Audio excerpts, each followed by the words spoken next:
Hindi lahat ng kadugo mo, pamilya ang turing sa'yo.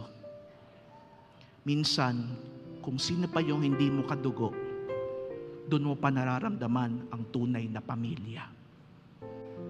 Oo, masakit na hindi lahat ng kadugo natin ay kapamilya natin.